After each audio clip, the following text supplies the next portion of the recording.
What's the millennial question? Apparently, millennials as a generation, which is a group of people who were born approximately 1984 and after, are tough to manage. And they're accused of being entitled and narcissistic and self-interested, unfocused, lazy. But entitled is the big one. And because they confound leadership so much, what's happening is leaders are asking the millennials, what do you want? And millennials are saying, we want to work in a place with purpose, love that. We want to make an impact, you know, whatever that means. We want free food and beanbags. And so somebody articulates some sort of purpose, there's lots of free food and there's beanbags, and yet for some reason they're still not happy. And that's because they're missing, there's a missing piece. What I've learned is that I can break it down into 4 pieces, right? There are four things, 4 characteristics. One is parenting, the other one is technology, the third is impatience, and the fourth is environment. The generation that we call the millennials, too many of them grew up subject to, not my words, failed parenting strategies, you know? Where, for example, they were told that they were special all the time. They were told that they could have anything they want in life, just because they want it, right? They were told, some of them got into honors classes, not because they deserved it, but because their parents complained. And some of them got A's, not because they earned them, but because the teachers didn't want to deal with the parents. Some kids got participation medals. You got a medal for coming in last, right? Which the science we know is pretty clear, which is it devalues the medal and the reward for those who actually work hard. And that actually makes the person who comes in last feel embarrassed because they know they didn't deserve it. So it actually makes them feel worse, right? So you take this group of people and they graduate school and they get a job and they're thrust into the real world, and in an instant they find out they're not special, their moms can't get them a promotion, that you get nothing for coming in last, and by the way, you can't just have it because you want it, right? And in an instant, their entire self-image is shattered. And so you have an entire generation that's growing up with lower self-esteem than previous generations. The other problem, to compound it, is we're growing up in a Facebook, Instagram world. In other words, we're good at putting filters on things. We're good at showing people that life is amazing even though I'm depressed, right? And so everybody sounds tough, and everybody sounds like they got it all figured out. And the reality is there's very little toughness, and most people don't have it figured out. And so when the more senior people say, well, what should we do? They sound like, this is what you got to do. And they have no clue. Right? So you have an entire generation growing up with lower self-esteem than previous generations, right? Through no fault of their own. Through no fault of their own, right? They were dealt a bad hand, right? Now let's add in technology. We know that engagement with social media and our cell phones releases a chemical called dopamine. That's why when you get a text, it feels good. Right? So, you know, we've all had it where you're feeling a little bit down or feeling a bit lonely. And so you send out 10 texts to 10 friends, you know, hi, hi, hi, hi, hi. Because it feels good when you get a response, right? Right? It's why we count the likes. It's why we go back 10 times to see if my Instagram is growing slower, did I do something wrong? Do they not like me anymore, right? The trauma for young kids to be unfriended, right? Because we know when you get a hit of dopamine, which feels good. It's why we like it. It's why we keep going back to it. Dopamine is the exact same chemical that makes us feel good when we smoke, when we drink, and when we gamble. In other words, it's highly, highly addictive, right? We have age restrictions on smoking, gambling, and alcohol, and we have no age restrictions on social media and cell phones, which is the equivalent of opening up the liquor cabinet and saying to our teenagers, hey, by the way, this adolescence thing, if it gets you down. But that's basically what's happening. That's basically what's happening, right? That's basically what happened. You have an entire generation that has access to an addictive, numbing chemical called dopamine through social media and cell phones as they're going through the high stress of adolescence. Why is this important? Almost every alcoholic discovered alcohol when they were teenagers. When we're very, very young, the only approval we need is the approval of our parents. And as we go through adolescence, we make this transition where we now need the approval of our peers. Very frustrating for our parents, very important for us. It allows us to acculturate outside of our immediate families into the broader tribe, right? It's a highly, highly stressful and anxious period of our lives, and we're supposed to learn to rely on our friends. Some people, quite by accident, discover alcohol and numbing effects of dopamine to help them cope with the stresses and anxieties of adolescence. Unfortunately, that becomes hardwired in their brains, and for the rest of their lives, when they suffer significant stress, they will not turn to a person, they will turn to the bottle. Social stress, financial stress, career stress, that's pretty much the primary reasons why an alcoholic drinks, right? What's happening is, because we're allowing unfettered access to these dopamine-producing devices and media, basically it's becoming hardwired, and what we're seeing is, as they grow older, too many kids don't know how to form deep, meaningful relationships. Their words, not mine. They will admit that many of their friendships are superficial. They will admit that their friends, that they don't count on their friends, they don't rely on their friends, they have fun with their friends, but they also know that their friends will cancel on them if something better comes along. Deep, meaningful relationships are not there because they never practice the skill set, and worse, they don't have the coping mechanisms to deal with stress. So when significant stress starts to show up in their lives, they're not turning to a person, they're turning to a device, they're turning to social media, they're turning to these things which offer temporary relief. We know, the science is clear, we know that people who spend more time on Facebook suffer higher rates of depression than people who spend less time on Facebook. Right? These things balanced. Alcohol is not bad, too much alcohol is bad. Gambling is fun, too much gambling is dangerous. Right? There's nothing wrong with social media and cell phones. It's the imbalance. Right? If you're sitting at dinner with your friends and you're texting somebody who's not there, that's a problem. That's an addiction.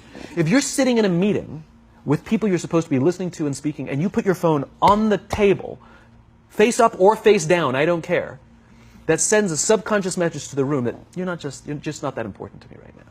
Right? That's what happens. And the fact that you cannot put it away is because you are addicted. Right? If you wake up and you check your phone before you say good morning to your girlfriend, boyfriend, or spouse, you have an addiction. And like all addiction, in time, it'll destroy relationships, it'll cost time, and it'll cost money, and it'll make your life worse. Right? So you have a generation growing up with lower self-esteem that doesn't have the coping mechanisms to deal with stress. Right? Now you add in the sense of impatience. Right? They've grown up in a world of instant gratification. You want to buy something, you go on Amazon, it arrives the next day. You want to watch a movie? Log on and watch a movie. You don't check movie times. You want to watch a TV show? Binge. You don't even have to wait week to week to week. Right? I know people who skip seasons just so they can binge at the end of the season. Right? Instant gratification. You want to go on a date? You don't even have to learn how to be like, hey. You don't even have to learn and practice that skill. You don't have to be the uncomfortable one who says yes when you mean no, and says no when you mean no, and yes when you... You don't have to swipe right. Bang, I'm a stud. Right? You don't have to learn the social coping mechanisms. Right? Everything you want, you can have instantaneously. Everything you want, instant gratification. Except job satisfaction and strength of relationships, there ain't no app for that. They are slow, meandering, uncomfortable, messy processes. And so I keep meeting these wonderful, fantastic, idealistic, hardworking, smart kids. They've just graduated school. They're in their entry-level job. I sit down with them and I go, how's it going? They go, I think I'm going to quit. I'm like, why? They're like, I'm not making an impact. I'm like, you've been here 8 months. You know? It's as if they're standing at the foot of a mountain and they have this abstract concept called impact that they want to have in the world, which is the summit. What they don't see is the mountain. I don't care if you go up the mountain quickly or slowly, but there's still a mountain. And so what this young generation needs to learn is patience.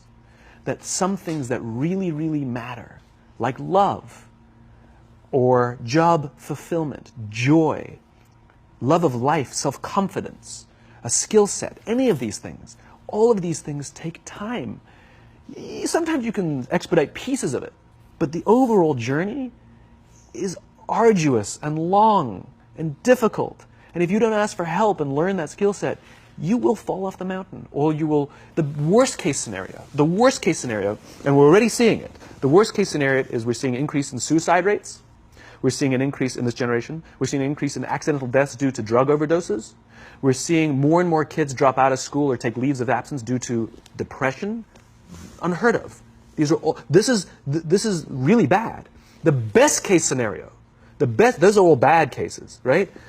The best case scenario is you'll have an entire population growing up and going through life and just never really finding joy. They'll never really find deep fulfillment in work or in life. They'll just waft through life and it'll be just, it's fine. How's your job? It's fine. It's the same as yesterday. How's your relationship? It's fine. Like that's the best case scenario.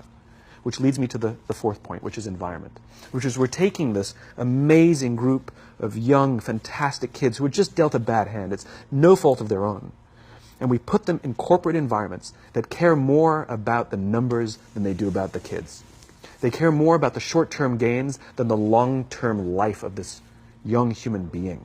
We care more about the year than the lifetime, right? And so we are putting them in corporate environments that aren't helping them build their confidence, that aren't helping them learn the skills of cooperation, that aren't helping them overcome the challenges of a digital world and finding more balance, that isn't helping them overcome the need to have instant gratification and teach them the joys and impact and the fulfillment you get from working hard on something for a long time that cannot be done in a month or even in a year. And so we're thrusting to them in corporate environments, and the worst part about it is they think it's them. They blame themselves. They think it's them who can't deal. And so it makes it all worse. It's not. I'm here to tell them it's not them. It's the corporations. It's the corporate environments. It's the total lack of good leadership in our world today that is making them feel the way they do. They were dealt a bad hand, and I hate to say it, but it's the company's responsibility. Sucks to be you. Like, we have no choice, right? This is what we got, and I wish that society and their parents did a better job. They didn't. So we're getting them in our companies, and we now have to pick up the slack. We have to work extra hard to figure out the ways that we build their confidence. We have to work extra hard to find ways to teach them the social skills that they're missing out on. There should be no cell phones in conference rooms. None. Zero. And I don't mean the kind of like sitting outside waiting to text. I mean like when you're sitting and waiting for a meeting to start, this is what we all do. We all sit here and wait for the meeting to start. Meeting starting? Okay. And we start the meeting. No, that's not how relationships are formed. Remember we talked about it's the little things? Relationships are formed this way. We're waiting for a meeting to start and we go, how's your dad? I heard he was in the hospital. Oh, he's really good. Thanks for asking. He's actually at home now. Oh, I'm really glad. It was really amazing. I know, it was really scary for a while. That's how you form relationships. Hey, did you ever get that report done? Oh my God, no, I didn't. I'll help you out. Can I help you out with that? Really? That's how trust forms. Trust doesn't form at an event in a day. Even bad times don't form trust immediately. It's the slow, steady consistency. And we have to create mechanisms where we allow for those little innocuous interactions to happen. But when we allow cell phones in conference rooms, we just, okay, have the meeting. And then my favorite is like when there's a cell phone there and you go like this, you go. It rings and you go. I'm not going to answer that. Like, Mr. Magnanimous, you know? When you're out for dinner with your friends, like, I do this with my friends. When we're going out for dinner and we're leaving together, we'll leave our cell phones at home. Who are we calling? Maybe one of us will bring a phone in case we need to call an Uber or take a picture of our meal. That's what I was saying. Come on. I'm an idealist, but I'm not insane. You know? Not a heathen. I mean, it looked really good. We'll take one phone. And so it's like an alcoholic. The reason you take the alcohol out of the house is because we cannot trust our willpower. We're just not strong enough. But when you remove the temptation, it actually makes it a lot easier. And so when you just say, don't check your phone, people literally will go like this. And somebody will go to the bathroom, and what's the first thing we do? Because I wouldn't want to look around the restaurant for a minute and a half, you know? But if you don't have the phone, you just kind of enjoy the world. And that's where ideas happen. The constant engagement is not where you have innovation and ideas. Ideas happen when our minds wander and we go, and you see something, I bet they could do that.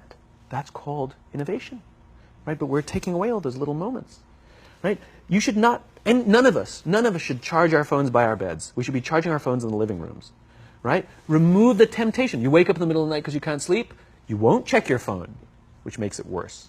But if it's in the living room, it's relaxed, it's fine. But it's my alarm clock. buy an alarm clock. They cost $8, right? I'll buy you an alarm clock. Simon, thank you again My so pleasure. much for sharing with My us. pleasure. This Thank you was very much. really beautiful. Thank you.